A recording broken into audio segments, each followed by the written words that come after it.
Hello dear students. आज हम start करने जा रहे हैं। नया टॉपिक है सोल्यूबिलिटी एंड सोल्यूबिलिटी प्रोडक्ट। इसके पहले आप लोगों को मैंने बफर सॉल्यूशन के बारे में बताया था।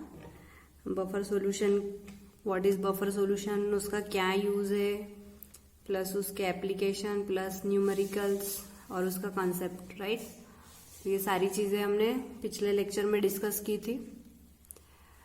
कुछ न्यूमेरिकल्स और बचे हैं उसके, जो हम नेक्स्ट लेक्चर में कवर करेंगे on the basis of basic solution के लिए। ठीक है, एसिड सॉल्यूशन के लिए हमने पूरा कवर कर लिया था और एक या दो ही एग्जाम्पल लिया था बेसिक के लिए, पर नेक्स्ट इसके बाद का लेक्चर पूरा न्यूमेरिकल्स का ही रहेगा based on that buffer solution plus this solubility और सोल्यूबिलिटी प्रोडक्ट के ऊपर जो न्यूमेरिकल्स है वो वाला।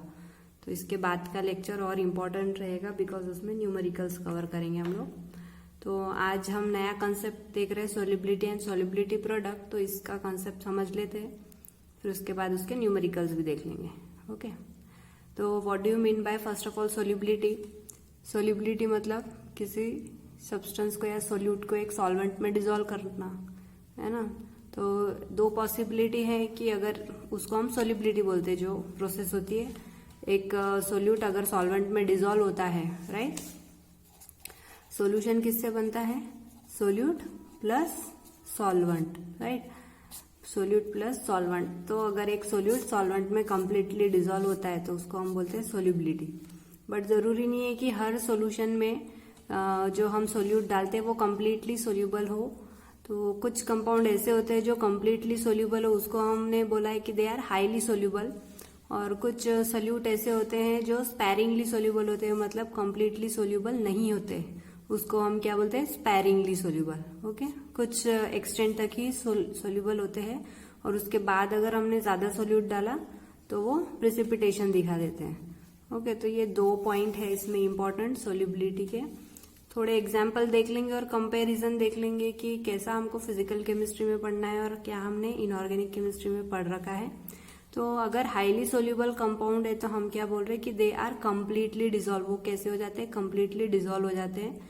जैसे कि अगर हम एग्जांपल ले कि ऑल नाइट्रेट्स आर सोल्यूबल, ठीक है, जो भी नाइट्रेट्स के कंपाउंड है NaNO3 वगैरह, तो वो क्या है? दे आर कंप्लीटली सोल्यूबल, पूरा डिजोल्व हो जाते हैं वो।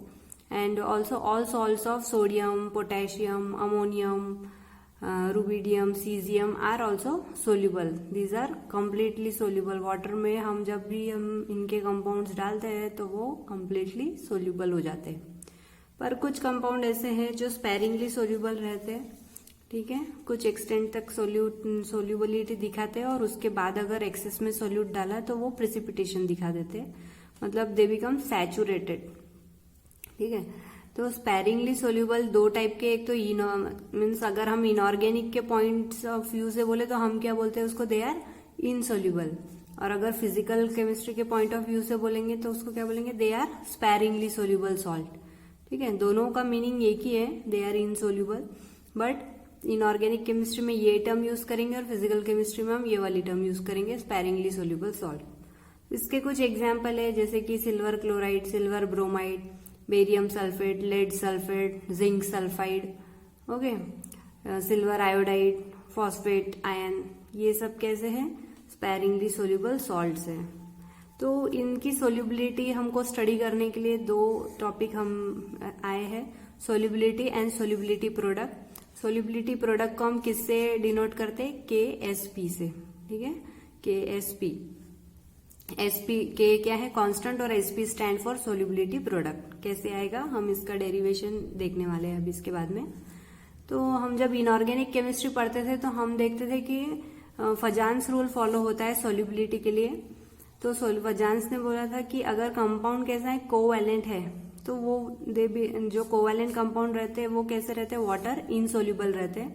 और कंपाउंड अगर आयोनिक है तो दे आर वाटर सोल्यूबल। ऐसा अकॉर्डिंग टू 3-4 रूल्स थे फजान के, उसमें से one of the rule solubility पे बेस्ड था, तो वो ये बोलता था।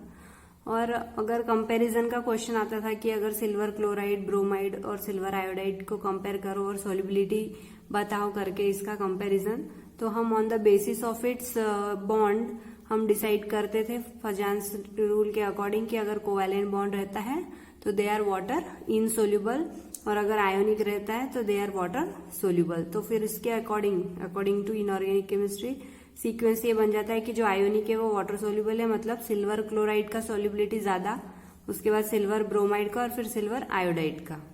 तो ये सब हमारा क्वालिटेटिव डिस्कशन हो गया है, ठीक है। पर अभी हम फिजिकल केमिस्ट्री के पॉइंट ऑफ व्यू से इसका डिस्कशन करेंगे, यहाँ पे ये कैसा रोल प्ले करता है सोल्यूबिलिटी, ठीक है। तो सोल्यूबिलिटी प्रोडक्ट मीन्स हम केएसपी से डिनोट करते हैं, ये बताया था, ओके। स्पैरिंगली सोल्यूबल सॉल्ट होते हैं। जैसे कि अगर कोई एक कॉमन हम एग्जांपल ले रहे जनरल टर्म की AB अगर कोई कंपाउंड है which is in powder form या फिर वो कोई सॉलिड है, तो उसका अगर हम इक्विलिब्रियम रिएक्शन या लिखेंगे, मतलब अगर इसको हमने वाटर में डाला तो इसका एक एक्वियस सॉल्यूशन बनेगा, that will be a salt. और सॉल्ट कैसे रहते, दे आर इलेक्ट्रोलाइट, है ना। सॉल्ट कैसे रहते हैं, आइदर स्ट्रॉन्ग इलेक्ट्रोलाइट और weak electrolyte, but it is an electrolyte. तो वाटर में जाने के बाद वो डिसोसिएट होंगे, क्योंकि वो इलेक्ट्रोलाइट है, तो वो अपने अपने आयंस फॉर्म करेंगे, पॉजिटिव आयंस और नेगेटिव आयंस, कट आयंस और अनआयंस वो एक्वियस सॉल्यूशन में फॉर्म करेंगे।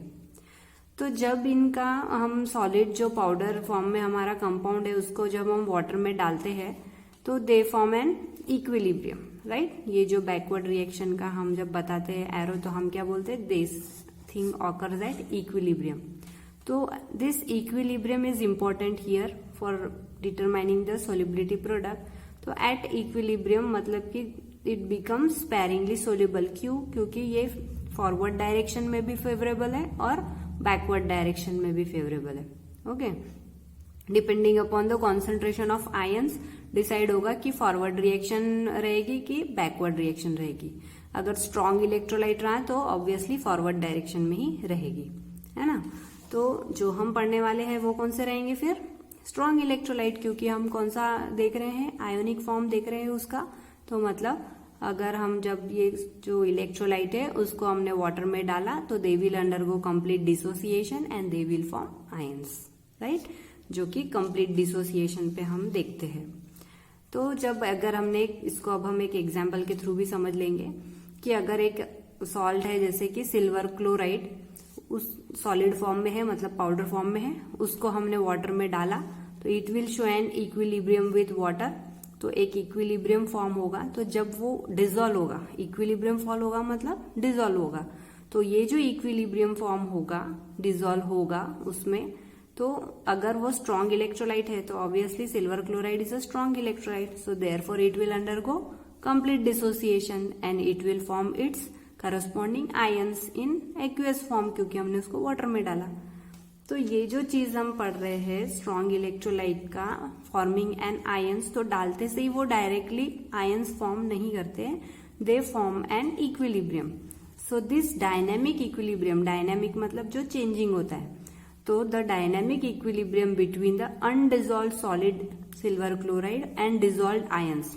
जब हम एक सॉल्यूशन में अगर हमने यहाँ पे AgCl डाला, राइट, सॉलिड फॉर्म में, पाउडर फॉर्म में, तो ये थोड़ा थोड़ा करके डिजोल्व होना शुरू हो जाएगा और फिर एक स्टेज फॉर्म होंगी जब ये इक्विलिब्रियम फॉर्म करेगा। तो ये जो डायनामिक इक्विलिब्रियम है बिटवीन, थोड़ा थोड़ा हम डालते जाएंगे पाउडर, तो क्या होते जाएगा, डिजोल्व होते जाएगा और फिर कंप्लीट डिसोसिएशन होंगे, आयंस फॉर्म होते जाएंगे। तो this dynamic equilibrium between the undissolved solid AgCl and dissolve ions, कौन से आयंस फॉर्म होने वाले हैं, Ag पॉजिटिव और Cl minus in the saturated solution. This equilibrium is called as solubility equilibrium और solubility product, ठीक है। ये जो equilibrium फॉर्म होता है इसको हम क्या बोलते हैं, solubility product, जिसका एक्सप्रेशन कैसे देंगे, K equal to concentration of product upon concentration of reactant, है ना। तो ये आई होप अभी तक सबको पता चल गया है, पूरा चैप्टर में यही चीज आई है कि अगर हम K कांस्टेंट, इक्विलिब्रियम कांस्टेंट जब निकालते हैं, K क्या है, इक्विलिब्रियम कांस्टेंट, तो जब हम ये निकालते हैं तो हम ये किसके इक्विवेलेंट होता है, product of concentration of product upon reactant concentration. Here concentration of undissolved solid AgCl जो है अनडिजोल्व सॉलिड है या फिर वो सॉल्ट है, इसीलिए इट इज कांस्टेंट। तो अगर ये कांस्टेंट है तो हमने इसको किससे रिप्रेजेंट किया है, K डैश से रिप्रेजेंट किया है। तो क्या बन जाएगा हमारा equation 1, it will become K equal to concentration of Ag ions into chloride ions by K dash. ये K और K डैश कॉन्स्टेंट टर्म्स को पास में ले आएंगे, equal to concentration of product के जो आयंस है उसका प्रोडक्ट। तो K और K डैश को हम KSP से रिप्रेजेंट कर सकते हैं। तो this is our required equation कि KSP equal to product of concentration of Ag plus and Cl minus ions. So this is our required equation. तो हम क्या इन्फ्रेंस निकालेंगे कि KSP क्या है? It is the product of concentration concentration of ions. ठीक है, जो आयंस का जो कॉन्सेंट्रेशन है उसका जो प्रोडक्ट होता है वो क्या है हमारा? KSP, solubility product. और एक बात ध्यान में रखना है कि KSP depends only on temperature, मतलब एक पर्टिकुलर टेम्परेचर पे ही सोल्यूबिलिटी प्रोडक्ट आएगा। और क्वेश्चन में it is given, okay, mention रहेगा। KSP की वैल्यू मोस्टली मेंशन रहती है, ओके। जब हम न्यूमेरिकल सॉल्व करेंगे तो आ जाएगा, उसमें पता चल जाएगा, ओके। इसके बाद में तो हम इसका एक डेफिनेशन बना सकते हैं कि KSP क्या है? It is the product of ions, right? It is the product of ions provided it is a saturated solution. ठीक है, सैचुरेटेड हो जाएगा मतलब एक इतना अमाउंट डालने के बाद में फिर और डिजोल्व नहीं होगा, उसको बोलते हैं सैचुरेटेड सोल्यूशन। देखो फिर से लिखा है मैंने यहाँ पे, saturated solution that is maximum amount of A plus and B minus ions are dissolve. ठीक है, तो मतलब इतने आयंस बनने के बाद में और फिर AgCl अगर हमने डाला तो वो डिजोल्व नहीं होंगे, उसको क्या बोलते हैं? Saturated solution, right. तो इसका हम थोड़ा सा जनरल फॉर्म देख लेंगे। जनरल सॉल्ट सोल्यूबिलिटी इक्विलिब्रियम को कैसे लिख सकते हैं? अगर B x है और A y है तो इनका जो इक्विलिब्रियम रिएक्शन है वो कैसे लिखेंगे? x ऑफ B इंटू जितने नंबर ऑफ A के आयंस है कैटायन फॉर्म में, और y इंटू इसका जो सफिक्स है y into A to the power x minus a, मतलब कितने नंबर ऑफ B के अनआयंस फॉर्म हुए वो, राइट। ये सब कैसा होने वाला है? ये सॉलिड फॉर्म में है और ये एक्वियस फॉर्म में, क्योंकि वाटर डालने के बाद ही इक्विलिब्रियम फॉर्म होगा।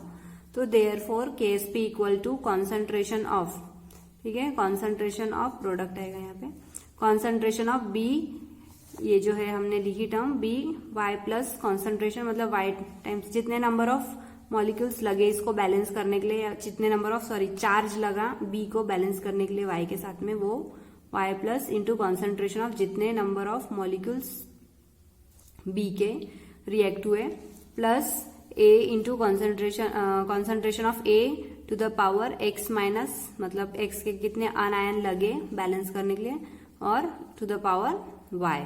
ठीक है, इसको सिंपल ऐसा भी लिख सकते हैं, ये पावर वगैरह अगर नहीं ध्यान में आ रहा है तो KSP equal to B to the power x and A to the power y। ये पॉजिटिव, ये नेगेटिव, ठीक है, ये नेगेटिव और ये पॉजिटिव, इतना भी ध्यान में रखा तो इट इज ओके। अगर ये चार्ज से कंफ्यूज हो रहा है तो, क्योंकि चार्ज तो सिर्फ वो बैलेंस करने के लिए है। एग्जाम्पल लेंगे हम आगे अभी, जिससे ये बैलेंसिंग भी पता चल जाएंगी इसके बाद में। ठीक है, तो this was all about KSP। KSP की डेफिनेशन क्या है? KSP product of cation and अनायन। ये भी अगर ध्यान में नहीं रखा तो सिंपल KSP इज AB। ठीक है, चार्ज का जो कॉन्सेंट्रेशन है, A अगर B पॉजिटिव है और A नेगेटिव है तो आयंस का जो प्रोडक्ट है दिस इज अवर KSP। इतना शॉर्ट में ध्यान में रखो, लिखते समय ये थोड़ा प्रैक्टिस कर लेना है। इसके बाद में सोल्यूबिलिटी क्या है, उसका definition, it is the amount of solute present in 100 gram of solution in a saturated solution at a given temperature, right. कितना है? जितना सोल्यूट हम एक 100 ग्राम सोल्यूशन में डाल रहे हैं सैचुरेटेड सोल्यूशन बनाने के लिए, एक पर्टिकुलर टेम्परेचर पे ही होगा वो, क्योंकि हमने अगर टेम्परेचर बढ़ाया तो क्या होगा, और सोल्यूट डालेंगे तो डिसोल्यूशन बढ़ता जाएगा, और सोल्यूट मांगेगा वो, और डालते जाओ, तो एक पर्टिकुलर टेम्परेचर पे होगा वो। अगर टेम्परेचर कम किया तो भी ऐसा होता है कभी कभी कि और सोल्यूट डालते जाओ तो वो डिसॉल्व होते जाता है।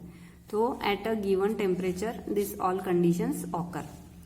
तो अगर हमने एक सॉल्यूशन है उसमें सोल्यूट का ये देख रहे हैं हम यूनिट, तो सोल्यूट और सोल्यूशन रहेगा। सोल्यूशन किस में मेंशन रहेगा, लीटर में, और सोल्यूट आइदर ग्राम्स में मेंशन रहेगा या फिर मोल्स में।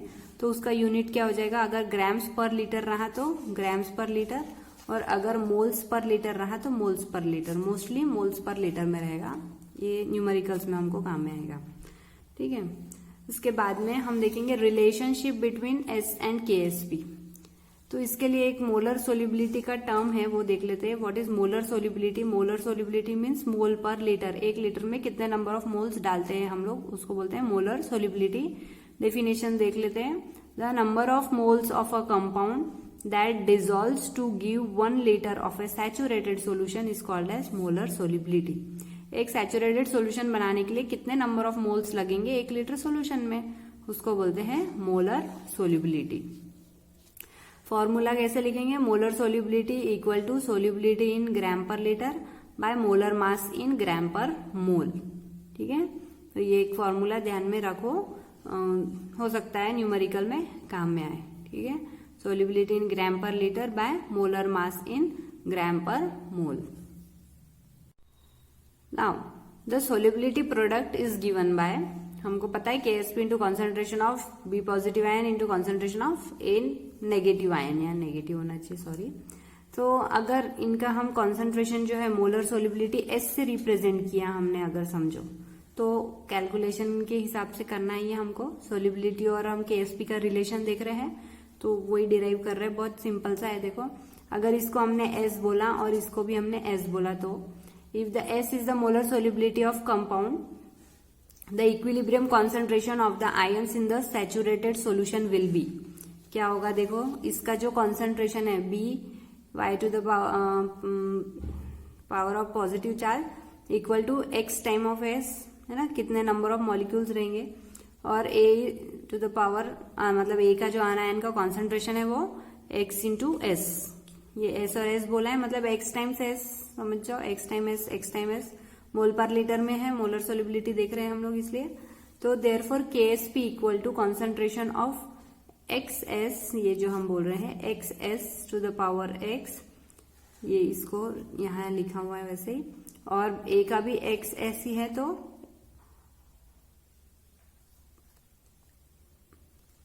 YS होना चाहिए, सॉरी YS होना चाहिए इसका, तो YS इंटू पावर में Y।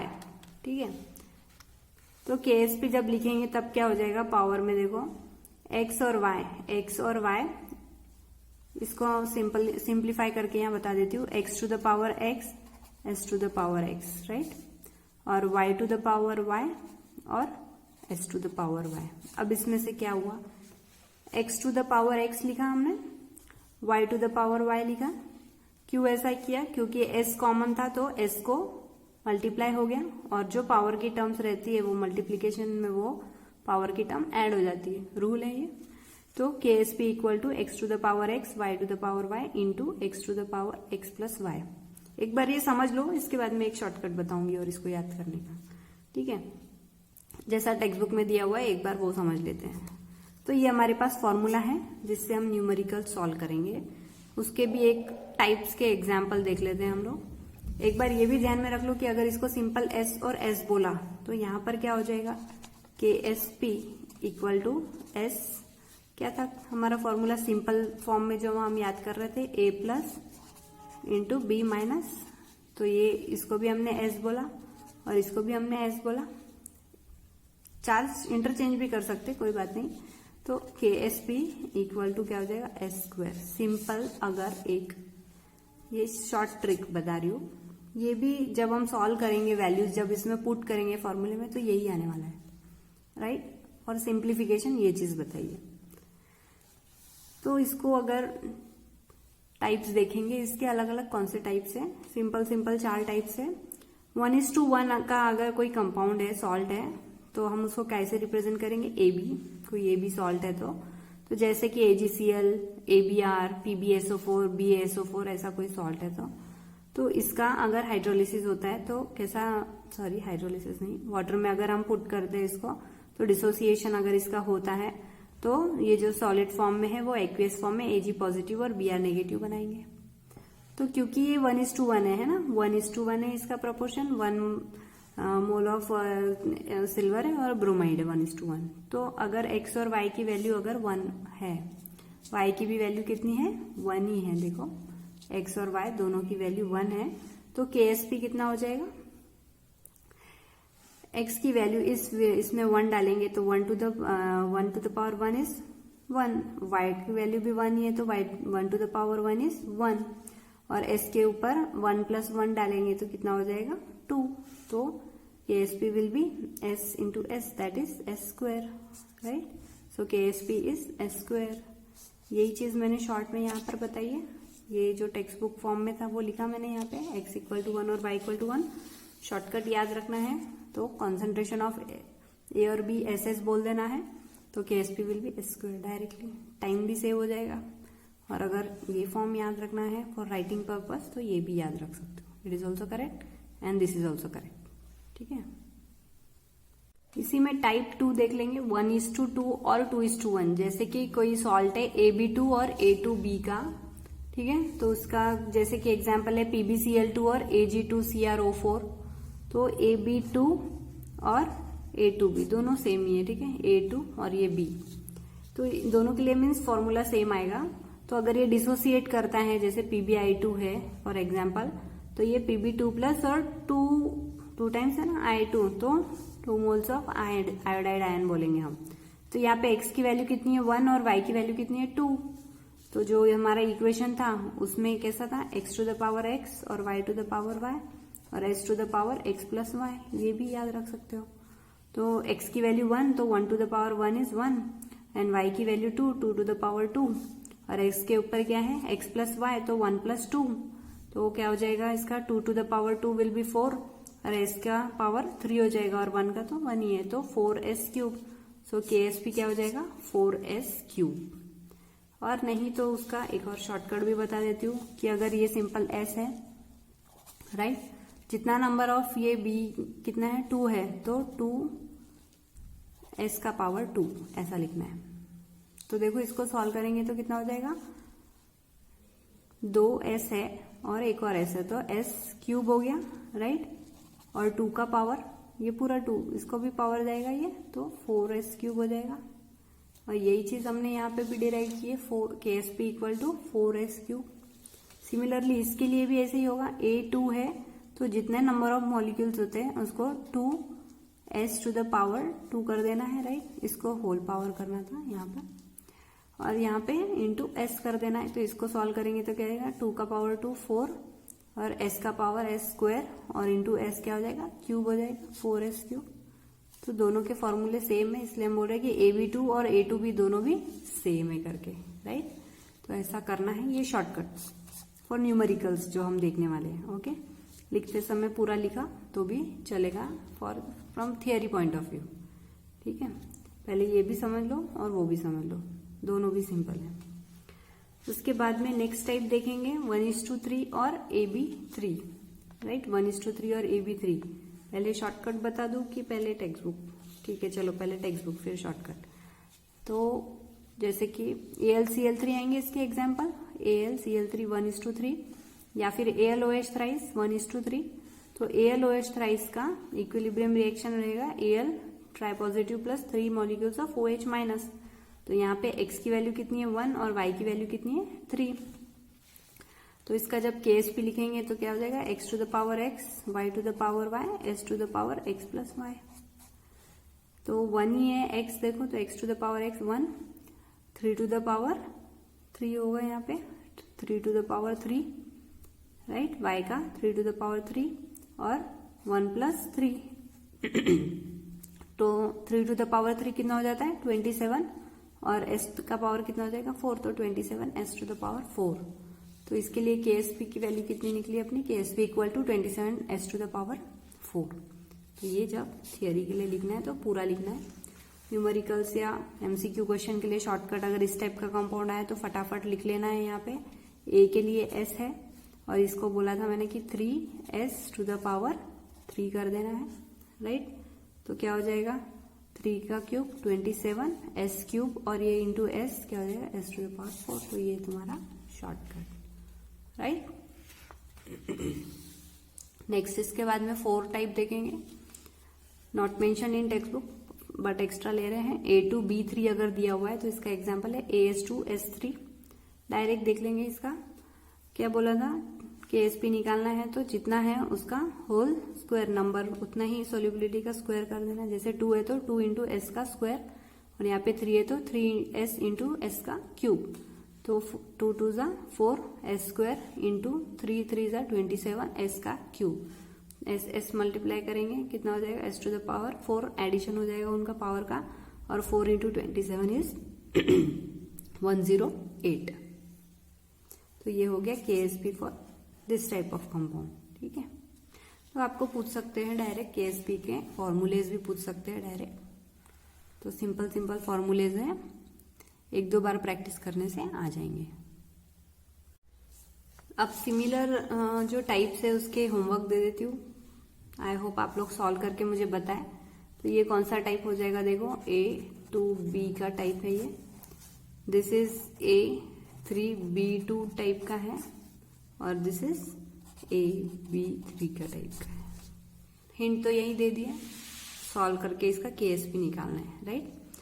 नेक्स्ट एक छोटा सा टॉपिक है, conditions of precipitation and ionic product. इनका रिलेशन देखेंगे, मीन्स कैसा होता है प्रेसिपिटेट करने की कंडीशन। प्रेसिपिटेट होना मतलब कि प्रोडक्ट जब PPT बनाता है उसको बोलते हैं प्रेसिपिटेशन, राइट।